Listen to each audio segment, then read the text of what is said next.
एटमी हमले के दावे को लेकर और ज्यादा मुखर हो गया है रशिया। यूक्रेन से संभावित एटमी खतरे के मुद्दे को आज यूएनएससी में रूस लाने वाला है। यूएन में रूसी एम्बेसडर ने की है प्रतिनिधियों से बात भी, और रूस का यह दावा है कि यूक्रेन उस पर कर सकता है एटमी हमला। पश्चिमी देशों ने आरोप को फिर से बताया है पुतिन की एक चाल।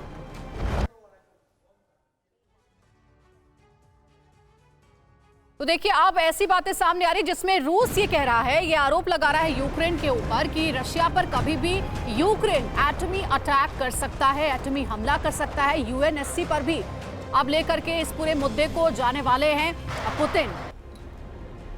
तो देखिए, डर्टी बम, न्यूक्लियर टेरिटरी, ये सब बहुत दिनों से बातें हो रही हैं, लेकिन जिस तरह से अब न्यूक्लियर कैपेबिलिटी आ सकती है यूक्रेन के पास, उसके पास कोई ऐसा न्यूक्लियर बॉम्ब हो सकता है जिससे वो रूस पे अटैक कर सकता है, या फिर क्या रूस इसमें अब आएगा और जिस वेपन को डेटरेंस का वेपन कहा जाता है, क्या उससे सबसे पहले अटैक करेगा रूस? ये तमाम सवाल अब वॉर जोन में इस वक्त तैर रहे हैं। ये सिर्फ एक छोटे से बेडरूम से मशरूम की खेती करके महीने का 50,000 कमा रही हैं। मशरूम खेती सीखनी है तो फ्रीडम ऐप को अभी डाउनलोड कीजिए। और सवाल ये है कि इसका जवाब कहां से मिलेगा। आइए आप समझते हैं कि न्यूक्लियर बॉम्ब को लेकर वेस्ट यानी अमेरिका, यूरोप और रूस के बीच कैसे खींचतान चल रही है। समझिए आप, रूस ने यूएन को लिखी चिट्ठी में खुद को यूक्रेन से परमाणु खतरा बताया, यानी उनको लगता है कि यूक्रेन रूस पर परमाणु अटैक कर सकता है। चिट्ठी में रूस ने कहा, हम कीव की ओर से डर्टी बम के इस्तेमाल को परमाणु आतंकवाद मानेंगे। एक नया यहां पर देखिए टर्म,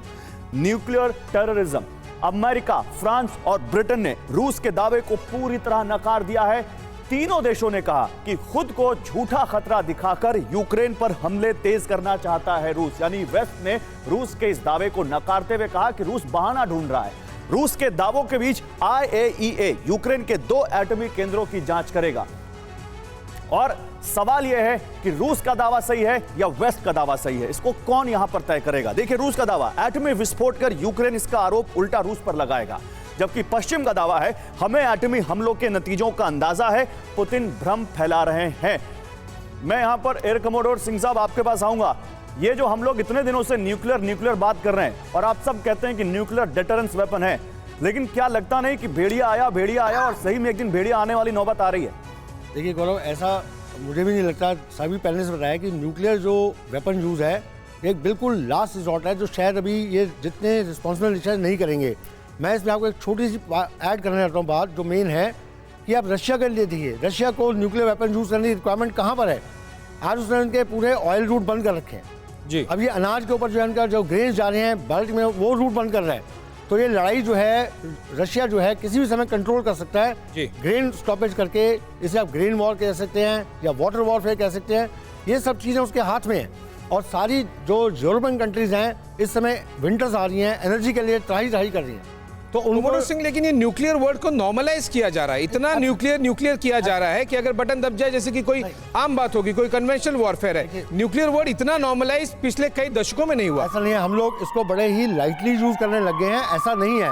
जो न्यूक्लियर प्रोटोकॉल्स होती हैं बहुत ही लंबी होती हैं, बड़ी विस्तृत होती हैं।